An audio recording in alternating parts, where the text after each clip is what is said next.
Paraíba, és minha esperança.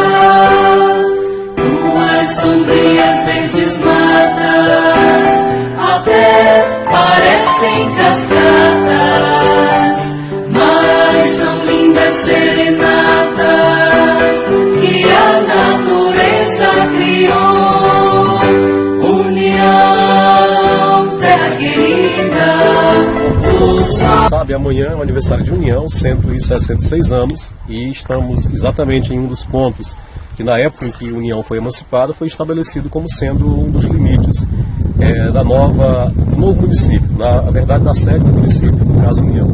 Estamos exatamente na estrada do Sanharó, onde aqui passava a antiga rede também de telégrafo, né, a rede de fio.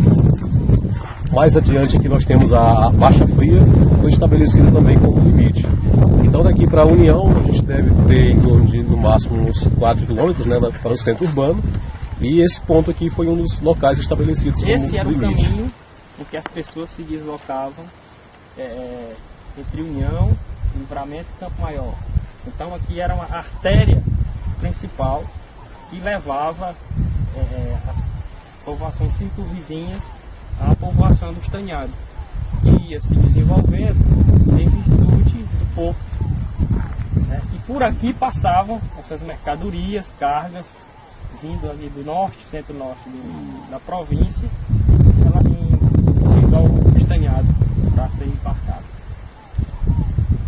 Exatamente. A gente está justamente no meio do caminho por onde passavam as riquezas, né? Por onde passavam as riquezas. Era Campo Maior que trazia sua produção para vender aqui no porto do Estaniado, e o próprio Campo Maior que levava mercadoria lá para o seu comércio, né? Então, este era o caminho. Né? Este era o caminho. Quando da criação do novo município, que tem aquela história lá da doação de terras para a formação do patrimônio, o limite da área, que era 1 légua de comprimento com meia légua de largura, o limite para o comprimento passava 150 metros daqui à nossa direita, né? Aqui à nossa direita. Aí já do lado esquerdo já era bem mais longe. A região do Caranguejo, do lado. Né? E lá, o ponto é mais ou menos naquele morro onde uma construção lá, presente, hoje já temos modificações. Claro, passa e as modificações, mas era exatamente se lembrar, se pensar em União, no dia ou na véspera do seu aniversário de emancipação política, e pensar na entrada, na passagem de divisas. Por aqui nós estamos fazendo a coisa realmente correta. Primeiro foste Estaniado, fazenda antiga de gado. Hoje tu és União. Bom, estamos aqui no Morro da Pedreira. Esse local, quando foi criado a Vila da União, foi estabelecido como sendo o segundo subúrbio, né? O primeiro subúrbio lá na região dos Cocos, e esse aqui é o subúrbio já mais próximo à região central. E daqui dá pra gente ter uma visão quase que completa da região central de União. Bem verdade que tem bastante verde, né? Esse verde a gente não consegue ver de lá de dentro da cidade, mas daqui a gente consegue ver bastante. E a partir de agora a gente vai contar um pouquinho da antiga Vila da União. Em 1853, enfim, foi criado, né, o município de União, através da Lei Provincial número 348, de 17 de setembro de 1853. Então, com essa lei, criou-se o termo judiciário, né, pertencente à União, desmembrando de Campo Maior, que até então nós éramos um distrito subordinado à comarca de Campo Maior. né, um povoado. Então, em 1853, enfim, foi criado o município de União. E aqui a gente está no Morro da Pedreira, que na época, como Francisco Marcos falou, era subúrbio, porque o centro da vila ele se concentrava no adro da Igreja Matriz, né, que era, na verdade, o centro urbano do município.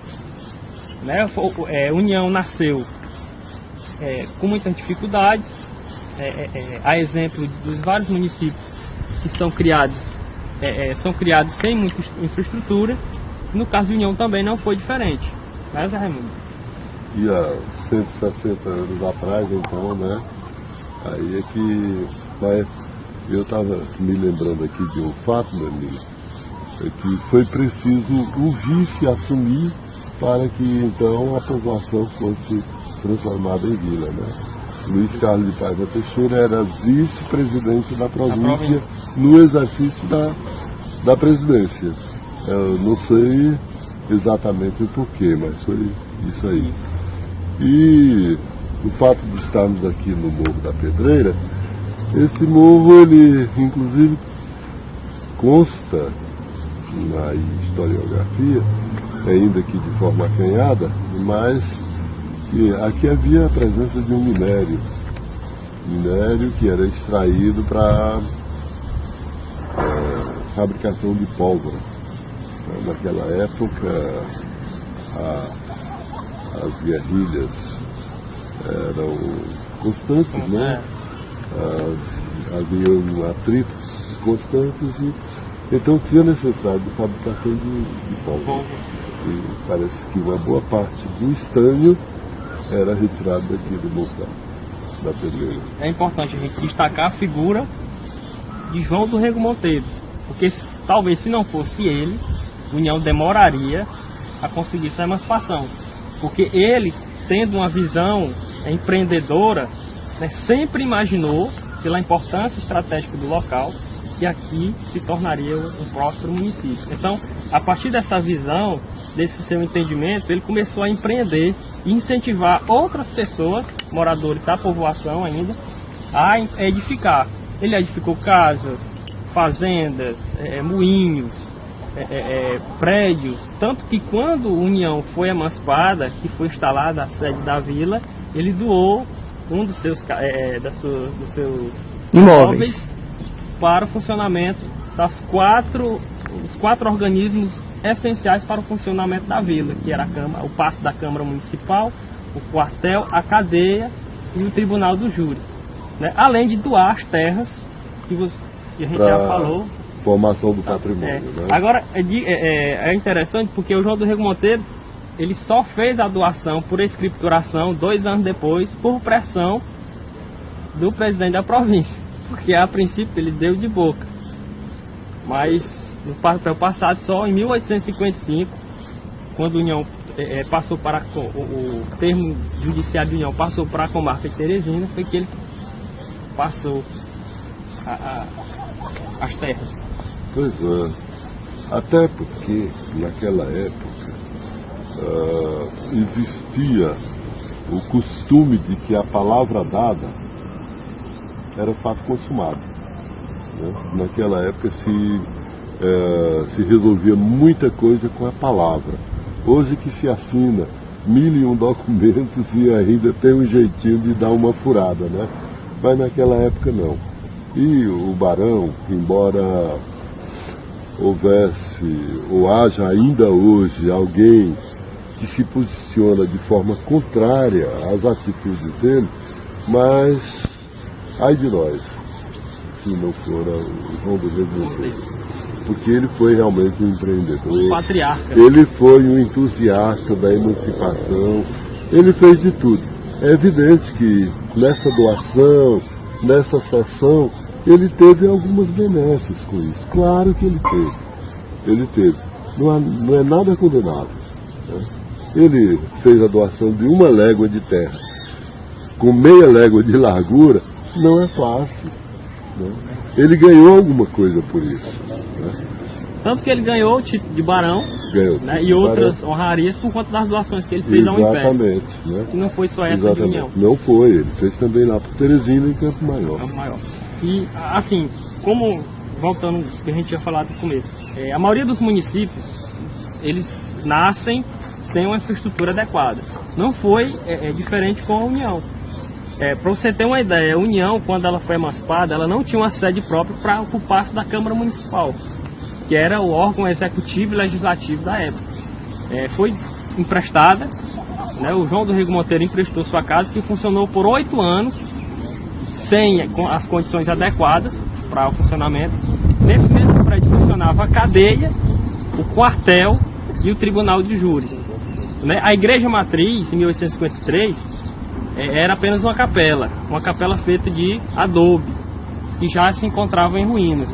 Então, com tudo isso, né, a União mesmo assim foi instalada, né, com a esperança, com a promessa de se tornar um dos municípios mais prósperos do Piauí.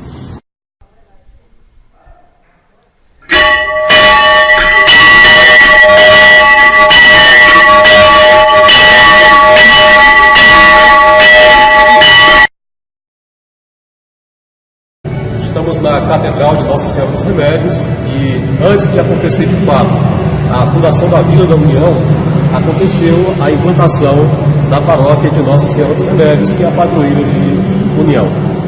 Bem, uma vez criada a freguesia, certamente foram estabelecidos alguns critérios, né? E esses critérios foram os que podem foi estabelecido a partir de então com a criação da freguesia. Pronto. Assim como nós dependíamos da vila de Campo Maior, politicamente, nós também éramos subordinados à freguesia, ou seja, à paróquia de Campo Maior. Ou seja, para a gente ter assistência religiosa, a gente dependia de Campo Maior enviar padres para cá, para realizar casamentos, batizados, para emprestar assistência religiosa.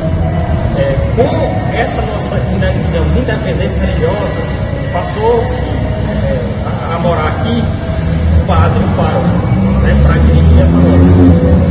É até curioso porque o que é normal, quando vai se criar um município, é criar a paróquia e logo após o município. Mas num intervalo de tempo maior. Aqui nosso caso foi atípico, porque dentro de 20 dias foi criado a freguesia e a paróquia. Então é algo bem planejado. Quase simultâneo. Lembrando que quando foi criada a paróquia, a igreja matriz ainda é uma antiga capela, construída lá no primeiro quarto do século XIX, ainda era de adobe, né, não era de tijolo queimado, por exemplo. Então ela já vinha bastante deteriorada. Né, e havia, por exemplo, a necessidade de uma igreja à altura da freguesia, à altura da paróquia. Então aqui a gente destacar a figura do primeiro padre, né, o padre Simpliciano Barbosa Ferreira, né, que foi o primeiro padre a chegar aqui. Ele chegou aqui em 1804, aconteceu até a sua morte em 1826. Ele foi de fato a primeira pessoa que de fato tomou da paróquia. Ele foi que tocou as obras da igreja matriz, que ela só foi dado início à construção da igreja, a sua reedificação, em 1862. Né? Fruto de sua intercessão, porque os políticos da época, as lideranças políticas da época, elas almejavam somente uma reforma na capela, que já não tinha mais condições de ser reformada, porque estava perto da desabar na cabeça dos fiéis. Então ele foi que administrou recursos até construir a igreja matriz, que foi inaugurada na metade da década de 1670.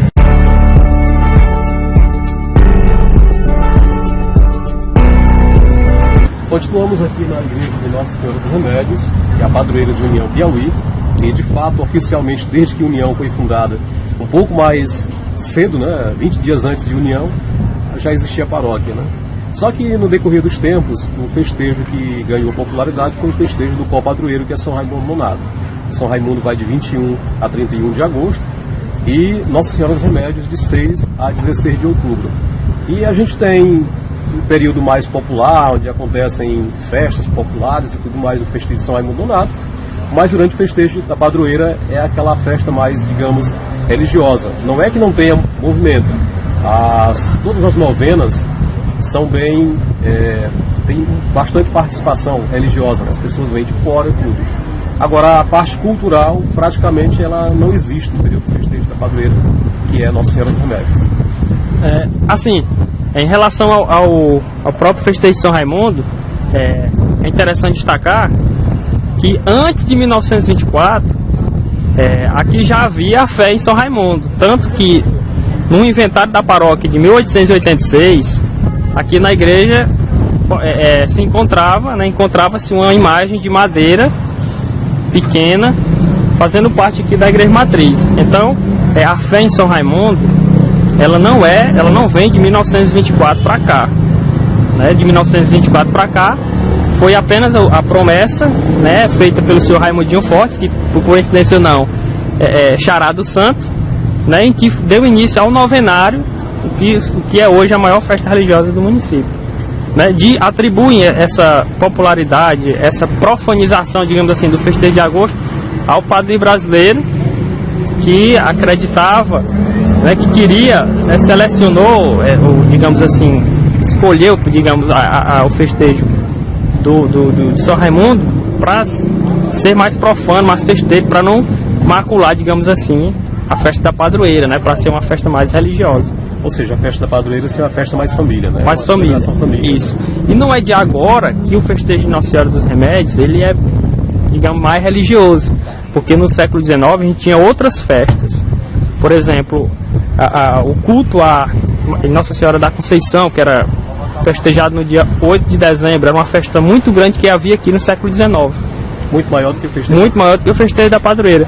O culto ao Sagrado Coração de Jesus, que foi uma herança europeia importada no final do século XIX, também aqui em União, era muito grande a festa. Maior do que o próprio festejo de Nossa Senhora dos Remédios. Então não é de agora que ela, digamos assim, fica de segundo plano, né, nas realizações dos festejos. Interessante destacar que no período dos festejos de São Raimundo Nonato, erroneamente, algumas mídias chegou a divulgar que é um festejo do padroeiro, né? Quando na verdade a padroeira é assim, né? E eu acho que a nível de Piauí é o único local, eu não conheço outro local, outra região em que o co-padroeiro, digamos assim, um santo que não seja o padroeiro, tem a festa maior do que a própria. Nesse caso a gente pode citar até exemplo de Lago Alegre, que é aqui próximo, né? Já, ex-território de União, né? Em que tanto o padroeiro como o co-padroeiro tem a mesmo grau de religiosidade. As pessoas comparecem em peso, não é diferente da... Aqui tem uma distinção. E assim, é uma herança portuguesa, o culto a Nossa Senhora dos Remédios, e aí eu reforço a ideia de que realmente aqui foi uma fazenda fundada por um português, era uma santa, ainda é bastante cultuada em Portugal, né? Então, a gente acredita que vem esse culto a Nossa Senhora dos Remédios, venha desde da capelinha ou casa de oração que existia na casa grande da fazenda, tida como estanhado, né? E de lá para cá continuou o culto a Nossa Senhora dos Remédios, tanto que em 1853, quando foi criada a freguesia, ela continuou com o estandarte de padroeira. Aí tem aquela passagem lá do primeiro código de postura do município, né? De 1870, né? Década de 1870, onde estabelecia que não era permitido a construção de edificação de palha, né, no perímetro aqui no entorno central, né? Isso. E com isso pode ser que vem daí, portanto, esse afastamento, digamos, mais popular da padroeira, né? Isso. Esses códigos de posturas, eles eram um mecanismo que a municipalidade tinha de controlar a população. Por exemplo, esse código que você falou, né, de proibir, por exemplo, a construção de casebres ou casas de palha no entorno da igreja, era uma maneira de embelezar o centro da época, que era aqui em toda a matriz, e de certa forma segregar um pouco aquelas pessoas que não tinham condição de construir uma casa de telha, para empurrar para os subúrbios e aqui morar só o bem-nascido, né, como a gente diz. Até porque as construções mais antigas que haviam aqui nas imediações, ainda hoje tem algumas, né, são todas no mesmo padrão, né, a mesma altura da frente, toda a fachada muito parecida, então isso de fato aconteceu, né? Isso, eles tinham uma preocupação de embelezar, aqui era a chamada 10ª urbana, que era um trecho que eles classificavam como centro. Seriam 10 quarteirões? Era uma espécie de eram uns quarteirões. O que a gente sabe aqui da igreja, Essa é uma referência. Né? em relação ao cemitério, ele ia daqui até o cemitério novo, que a gente chama, que na verdade é o velho, né?